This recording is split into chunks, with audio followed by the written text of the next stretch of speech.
somente os brasileiros de São Paulo não eram anormais. Marco Rossi, gerente do restaurante do Cruzeiro no Mar Mediterrâneo, viu o que aconteceu com seus próprios olhos e ficou tão chocado que mal conseguia falar. Uma cena de contraste inacreditável se desenrolava à sua frente. De um lado das mesas, pratos espalhados, gritaria incessante, o caos de um campo de batalha. Do outro, o silêncio dominava, os pratos estavam organizados e sorrisos gentis pendiam dos rostos. Marco, que havia testemunhado 15 anos de hóspedes de todas as origens, nunca havia sentido a diferença cultural tão intensamente. O que diabos eu vi nesses anos? Ele se perguntou. Seus valores foram totalmente destruídos em uma única noite. No entanto, para entender o choque dessa noite, é preciso primeiro compreender os 3 dias de inferno. Vamos direto aos fatos. O luxuoso navio de cruzeiro navegador do Atlântico, com 300 metros de comprimento e capacidade para 3.000 passageiros, deslizava elegantemente ao longo da costa brasileira. Este hotel flutuante reunia turistas de todo o mundo. No restaurante principal, trabalhava Marco Rossi, um gerente italiano de 42 anos, nascido em Nápoles, que já estava há 15 anos na empresa. Ele era sociável, amável e conseguia lidar com um sorriso com qualquer hóspede, um especialista nato em atendimento ao cliente. Ele incorporava à moda italiana o lema de que o cliente é rei. No entanto, havia algo com que Marco não conseguia lidar, um certo tipo de grupo que ele inevitavelmente encontraria durante a viagem de 7 dias. A história começa no crepúsculo do 3º dia do cruzeiro. Naquela manhã, Marco soube na reunião que um grupo de treinamento corporativo de uma empresa de Jacarta, Indonésia, havia embarcado. Marco suspirou internamente. Lá vem eles de novo, ele pensou. Sua experiência de 15 anos lhe dizia que, quando grandes grupos indonésios embarcavam, algo sempre acontecia. Às 19 horas, o anúncio do início do jantar ecoou pelos convéses. O pôr do sol do Atlântico Sul entrava pelas grandes janelas do restaurante, pintando os copos de um dourado brilhante. A cena era linda, digna de cinema, mas a paz não durou. As portas foram empurradas violentamente e o grupo indonésio irrompeu. Parecia o primeiro dia de uma liquidação de loja de departamento, Marco descreveu mais tarde. Eles não pararam na entrada, correndo em direção ao buffet, com uma urgência que fez outros passageiros de diversas nacionalidades se virarem, surpresos. O buffet estava repleto de pratos finos, preparados com frutos do mar frescos do Atlântico, presunto italiano, jamon ibérico e a estrela da noite, lagosta grelhada, a obra-prima do chefe. No entanto, apenas 5 minutos depois, um espetáculo inacreditável se desenrolava diante de Marco. A grande travessa de lagostas estava vazia. Os outros hóspedes ainda nem chegaram. Ele pensou e apressadamente contatou a cozinha. Nesse momento, uma cena ainda mais chocante chamou sua atenção. Um homem indonésio havia empilhado 5 pratos, cada um com uma montanha de lagosta. A quantidade parecia a de uma compra para o próprio restaurante. Marco não aguentou e chamou em voz alta: "Senhor, por favor, só um prato de cada vez." O homem, talvez fingindo não entender português, ignorou-o e voltou para sua mesa. Logo atrás, outra hóspede, uma mulher, usava as mãos para pegar a comida na área de caranguejos, enchendo seu prato. Os talheres, essa ferramenta civilizada, aparentemente estavam fora de sua consideração. Marco lembrou-se de um ditado de sua terra natal, a Itália: "Comer com pressa é vulgar." Mas o que ele via parecia menos com pressa e mais com um assalto planejado. Do comunicador com a cozinha, veio o grito quase angustiado do chefe: "Marco, mais lagosta, agora! É a 3ª vez, o que está acontecendo aí?" Hervé, o chefe francês, disse que nunca havia enfrentado tal situação em seus 15 anos de carreira. Normalmente, a comida preparada para 60 pessoas seria mais do que suficiente, mas não hoje. Enquanto Marco corria para repor os pratos, uma batalha silenciosa ocorria no buffet. Na área de massas, todos se empurravam com os cotovelos, parecendo lutar por um rebote no basquete. "Isso não é jantar, é luta livre", cochichou um casal alemão para Marco. O que mais atormentava Marco era a forma como eles comiam. Olhando para as mesas do grupo indonésio, todas estavam cheias de pilhas de comida, mas estranhamente, grande parte dela estava intocada. Por que pegar tanta comida? A dúvida de Marco crescia. Em uma mesa havia pratos de massa, pizza, risoto e até sobremesas, todos juntos, obviamente mais do que podiam comer. Parecia uma exposição gastronômica. E, no entanto, cada vez que iam pegar um novo prato, eles deixavam a comida anterior e voltavam com mais. A habilidade de Marco, desenvolvida ao longo de 15 anos, de medir a satisfação do cliente, falhou completamente. Deixar a comida significa que não gostaram? Ele se perguntou. Mas seus rostos estavam alegres, eles riam alto, tiravam fotos da comida com seus smartphones. A animação deles era alta, mas para os outros hóspedes era apenas ruído. Pouco depois das 20 horas, o momento decisivo para Marco aconteceu. Na área de vinhos, um hóspede indonésio explodiu em fúria. Isso não é vinho tinto, eu pedi vinho branco. Quanto você ganha? Você não se envergonha de cometer um erro desses? O garçom André, pálido, correu para chamar Marco. Quando Marco chegou, o homem gritava alto. Os hóspedes ao redor olhavam com desaprovação. 1000 perdões, senhor. Vou trazer o vinho branco imediatamente. Marco curvou-se profundamente. Mas o homem não parou. Só um pedido de desculpas resolve? Um serviço tão ruim não tem preço? Ao ouvir isso, algo dentro de Marco quase estourou. Por 15 anos, ele lidou com os pedidos mais irracionais com um sorriso. Mas hoje era diferente. O cansaço e o estresse tinham atingido o limite. Mesmo assim, Marco manteve a compostura. As bebidas do jantar de hoje serão por nossa conta. Essa frase finalmente fez o homem retornar ao seu assento. Marco contornou a cozinha, encostou a mão na parede e respirou fundo. Pela primeira vez em 15 anos, ele pensou em pedir demissão.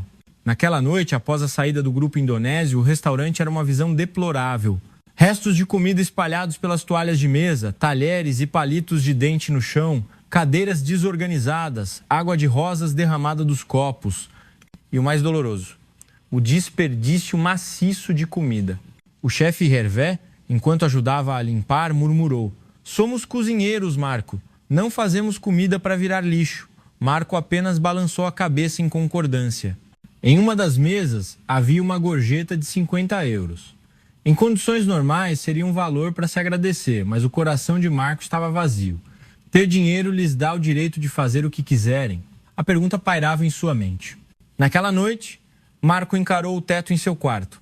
As ondas do Atlântico balançavam o navio suavemente do lado de fora. Lindo oceano, lindo navio, deliciosa comida. Ele tinha tudo, mas por que seu coração estava em agonia? 4 dias ainda. Vou conseguir aguentar? Marco fechou os olhos. Ele ainda não sabia da revolução silenciosa que viria em 2 dias. Uma que reescreveria completamente seus 15 anos de valores. 2 dias se passaram. O grupo indonésio desembarcou ontem. Marco soltou um suspiro de alívio. A calma finalmente havia retornado. Na reunião da manhã, o diretor do cruzeiro leu a lista de hóspedes que embarcavam. Hoje, esperamos um grupo de 45 idosos de São Paulo, Brasil. O coração de Marco começou a bater forte com um pressentimento. Outro grande grupo e asiático. A imagem do pesadelo de 3 dias atrás voltou à sua mente. "Me poupe", ele murmurou. Seu colega Carlos, o garçom filipino, disse a ele: "Marco, os paulistas são diferentes dos indonésios." Diferentes como? Não são todos grandes grupos? Você vai ver. Carlos sorriu enigmaticamente. Mas Marco não conseguia entender. O mesmo tipo de grupo, a mesma culinária de buffet. Qual seria a diferença? O horário do café da manhã self-service se aproximava, 10 horas. Marco estava no posto de costume, na entrada do restaurante. Já havia pessoas amontoadas do lado de fora. "Lá vamos nós de novo?", pensou Marco. Eles certamente bateriam na porta e gritariam: "Abram!" No entanto, quando o ponteiro chegou às 10 horas e Marco abriu as portas, ele mal pôde acreditar no que viu. Havia uma fila perfeitamente organizada. Ninguém reclamava, ninguém empurrava, todos esperavam calmamente o início. Parecia uma disciplina militar. Marco ficou surpreso. Os paulistas brasileiros entraram. Eles não corriam nem empurravam, mas caminhavam lentamente em direção ao buffet, como visitantes em uma galeria de arte. Marco e seu colega Carlos se entreolharam. Eu não disse? Carlos sorriu. No buffet, um espetáculo ainda mais surpreendente se desenrolava. As pessoas liam atentamente a descrição dos pratos. Alguns usavam aplicativos de tradução para traduzir o menu italiano para o português. Eles estão realmente pensando no que vão comer. Marco sentiu admiração. Em seguida, a maneira como eles pegavam a comida o cativou. Eles não a empilhavam em grandes pratos. Usavam pratos menores, pegando pequenas porções, arranjando cuidadosamente a comida, como se estivessem pintando um quadro. Eles consideravam o equilíbrio das cores, tomavam cuidado para não misturar os molhos, criando um prato visualmente belo. Isso era reverência pela comida. Na seção de presunto, uma senhora paulista de cerca de 70 anos acidentalmente deixou cair o garfo. O som metálico ecoou pelo restaurante. No instante em que Marco ia buscar um garfo novo, a senhora se curvou profundamente, pedindo desculpas. Mil desculpas, disse ela. Seu marido, ao lado, também se curvou. Marco ficou sem palavras. Era apenas um garfo caído. Ninguém se feriu, a comida não foi estragada. No entanto, o pedido de desculpas foi tão sério. Ele se lembrou do grupo indonésio que, mesmo quando virava copos, nunca se desculpava. E até reclamava que o chão estava escorregadio. Mas aqueles paulistas pediam desculpas, sinceramente, mesmo por um erro minúsculo. Na seção de pães, um homem paulista de cerca de 30 anos cruzou o caminho com um hóspede indonésio. Marco se encolheu, lembrando da cena de empurra-empurra de 3 dias atrás. No entanto, o homem paulista recuou silenciosamente, gesticulando com a mão. Pode ir na frente, por favor. O hóspede indonésio pareceu confuso, mas pegou seu pão. O paulista continuou esperando, com um sorriso gentil. Ele não está com pressa? Marco se perguntou. Ao seu lado, uma senhora paulista respondeu em inglês: a comida não vai fugir. Essa frase simples atingiu o coração de Marco. Sim, a comida não vai fugir. Por que tanta pressa? Por que brigar? Era algo tão óbvio que o Marco de 3 dias atrás quase havia esquecido. Os paulistas, ao sentarem-se, juntavam as mãos e acenavam levemente com a cabeça antes de começar a comer. Marco havia ouvido falar desse hábito. Era uma forma de gratidão por todos os ingredientes e pelas pessoas que prepararam a comida. Vendo isso com seus próprios olhos, uma emoção indescritível o dominou.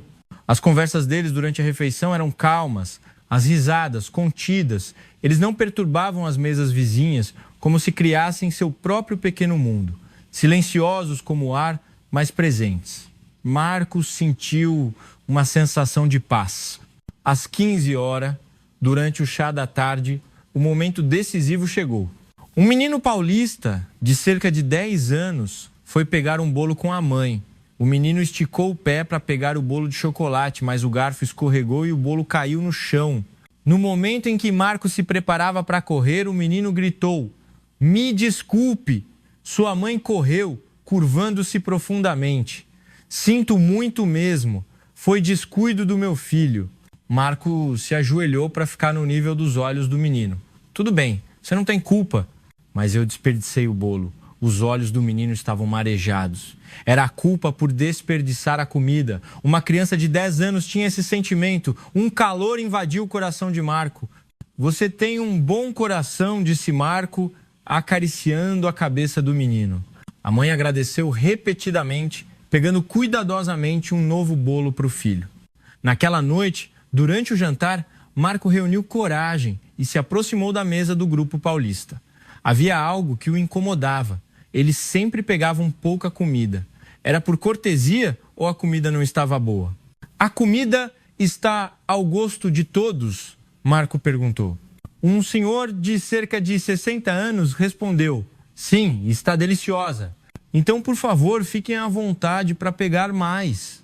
O senhor pensou por um momento, pegou seu smartphone e digitou uma frase no tradutor, mostrando a tela para Marco.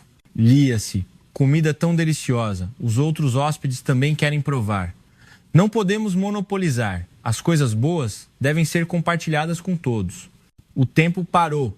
O mundo de Marco desmoronou naquele instante. Seu conceito de 15 anos Buffet é primeiro a chegar, primeiro a ser servido. E você deve comer o que pegou? Foi estilhaçado. O paulista lhe apresentava uma filosofia totalmente diferente. Quero compartilhar porque é bom. Essa ideia era revolucionária para Marco, involuntariamente.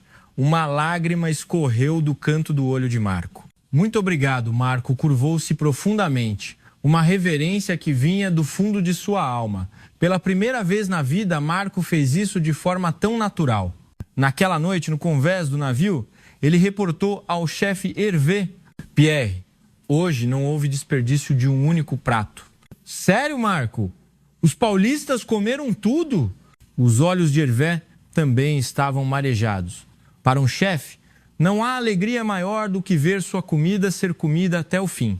Na manhã seguinte, Marco chegou mais cedo. Ele queria observar os paulistas mais de perto. Enquanto preparava o buffet do café da manhã, Sofia, a grega da limpeza, se aproximou. Marco, venha comigo, quero te mostrar os quartos que os paulistas usaram. Marco seguiu Sofia até os quartos no 7º andar. Ao abrir a porta, Marco ofegou. O quarto estava incrivelmente arrumado. A cama estava tão organizada que mal precisava ser refeita. As toalhas usadas estavam dobradas ordenadamente em um canto. O lixo estava separado e colocado claramente em sacos sobre a mesa. Parecia que ninguém tinha ficado aqui, disse Sofia emocionada. Ela então mostrou a Marco um pequeno bilhete deixado ao lado da cama. Escrito em inglês dizia: obrigado por esta viagem maravilhosa. O quarto estava perfeito. A mão de Marco tremia. Sem gorjeta, Marco. Mas isso é o suficiente. Sinto que recebi um presente, não dinheiro. Sofia sorriu. Marco acenou profundamente. Ele se lembrou da gorjeta de 50 euros deixada pelo hóspede indonésio 3 dias atrás e do vazio que sentiu. Agora, o calor que ele sentia neste quarto, sem um único centavo deixado. O que devemos valorizar de verdade? Marco se perguntou. No jantar daquela noite, Marco foi chamado pelo capitão Leônidas. O capitão grego, um veterano de mais de 30 anos, tinha mais de 60. Marco, vamos fazer uma experiência divertida. Amanhã vamos sentar 4 paulistas e 4 indonésios na mesma mesa. Marco ficou chocado. Não é perigoso. É por isso que quero ver se as culturas colidem ou se contagiam. Os olhos do capitão brilharam de curiosidade. No jantar do dia seguinte, Marco arranjou os assentos com cautela. Ele fingiu que a coincidência colocou os paulistas e os indonésios juntos. No início, ambos os lados pareciam cautelosos. Mas os paulistas sorriram gentilmente e disseram olá. Os indonésios hesitaram, mas responderam com um olá. Quando foram ao buffet, o grupo indonésio se levantou primeiro. Naquele instante, os paulistas também se prepararam para se levantar, mas o senhor mais velho gesticulou para eles irem na frente. Esse gesto fez um jovem indonésio demonstrar uma ponta de surpresa. Quando voltaram do buffet, foi a vez dos paulistas. Eles mais uma vez pegaram apenas pequenas porções. Um dos indonésios olhou curiosamente para o prato dos paulistas. Durante a refeição, uma criança indonésia derrubou o suco de laranja. O líquido laranja se espalhou pelo chão. Enquanto a mãe se desesperava, um casal de idosos paulistas entregou seu guardanapo e sorriu, gesticulando que estava tudo bem. A mãe indonésia congelou por um momento e então se curvou profundamente. Obrigada. Naquele instante, a atmosfera na mesa mudou. Marco observava de longe. A cultura se contagia, Marco. O capitão Leônidas estava ao lado dele. Veja, aquele jovem indonésio está começando a imitar o comportamento dos paulistas. De fato, o jovem indonésio, que antes falava alto, agora baixava a voz. Ao ir pegar comida, ele podia ser visto cedendo a outros hóspedes. Não era perfeito, mas havia um sinal de mudança. Naquela noite, Marco escreveu em seu diário, algo que ele nunca havia feito em 15 anos. Aprendi hoje que algumas coisas não podem ser compradas com dinheiro. Isso é respeito, consideração e gratidão. Os paulistas me mostraram tudo isso com suas ações. O Atlântico lá fora balançava calmamente, como de costume, mas o coração de Marco era completamente diferente de 3 dias atrás. A manhã do último dia do cruzeiro chegou. Marco entrou no restaurante antes de todos, olhando pela janela. A viagem estava prestes a terminar e a hora de se despedir dos paulistas se aproximava. Por que estou tão triste? Marco se perguntou, surpreso consigo mesmo. Ele havia se despedido de milhares de hóspedes em 15 anos, mas nunca se sentiu tão apegado. O último café da manhã self-service começou. O grupo paulista estava, como sempre, quieto, atencioso e grato. Marco circulava pelas mesas, tentando gravar o rosto de cada um em sua mente. O casal de idosos que pediu desculpas por deixar cair o garfo, o menino que chorou por desperdiçar o bolo e sua mãe, o senhor que ensinou a ele que era preciso compartilhar a comida. Todos eram pessoas que haviam mudado a vida de Marco. Na cozinha, o chefe Hervé preparava um café da manhã especial. Marco, preparei uma sobremesa especial para os paulistas. Era uma panna cotta italiana coberta com um toque de açaí, um sabor familiar do Brasil. É a minha gratidão a eles, disse Hervé, com os olhos marejados. Em 15 anos, Marco nunca tinha visto o reservado chefe francês com essa expressão. Marco levou a sobremesa para a mesa dos paulistas. Esta é uma sobremesa especial que o chefe preparou para vocês. Os paulistas ficaram surpresos e se curvaram profundamente. Muito obrigado. Uma senhora chorou de emoção. Não somos nós que devemos agradecer, Marco balançou a cabeça. Aprendemos algo muito importante com vocês. A comida é uma ponte que conecta o coração do cozinheiro e do provador. E essa consideração não se compra com dinheiro. O senhor paulista se levantou e apertou a mão de Marco. Nós também tivemos momentos maravilhosos. Nesse momento, veio um som da mesa ao lado. Era o jovem indonésio, o mesmo que sentou com eles ontem. Ele se aproximou da mesa dos paulistas, um pouco envergonhado. Ontem, vocês e obrigado pela ajuda quando derrubei o suco, disse ele em um inglês hesitante. O casal de idosos sorriu gentilmente. De nada, é natural que nos ajudemos. O jovem indonésio pensou por um momento e se virou para Marco. Sinto muito por termos sido barulhentos. Nossas maneiras não foram boas no navio. Marco ficou surpreso. Ele não esperava um pedido de desculpas. Não, de forma alguma. Mas vi os paulistas e entendi. Continuou o jovem. A verdadeira educação não é comer muito, mas saber pensar nos outros. Ao ouvir isso, as lágrimas de Marco escorreram. A cultura havia se contagiado de verdade. Às 11 horas, a hora de desembarcar se aproximava. Na entrada do restaurante, Marco decidiu que ele e toda a equipe iriam se despedir do grupo paulista.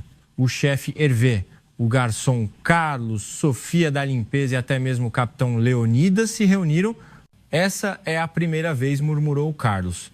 De fato, era inédito toda a equipe se reunir para se despedir de hóspedes. Os paulistas apareceram com suas bagagens. Vendo a fila de funcionários, eles ficaram surpresos. Tudo isso por nós? Marco deu um passo à frente. Senhores e senhoras, muito obrigado por estes 7 dias. Vocês nos ensinaram a coisa mais importante. O representante do grupo, o senhor mais velho, respondeu: fomos nós que tivemos o prazer. Esta viagem de cruzeiro será uma memória para a vida toda. Ele então entregou a Marco um cartão. Era um cartão de mensagens assinado por todos os paulistas. Estava cheio de palavras de agradecimento em português e inglês. Senhor Marco, seu sorriso nos curou. Chefe Hervé, sua comida foi a melhor. Sofia, obrigado por deixar o quarto sempre impecável.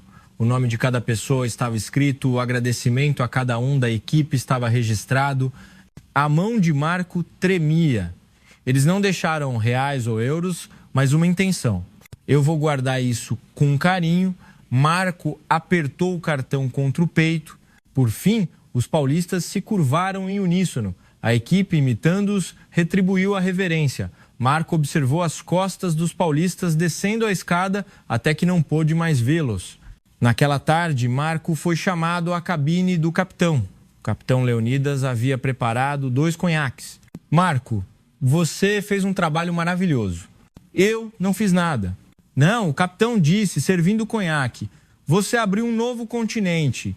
No começo, você tinha um preconceito contra os indonésios. Mas o encontro com os paulistas fez você perceber que esse preconceito estava errado. E você deu a chance de mudança àquele jovem indonésio.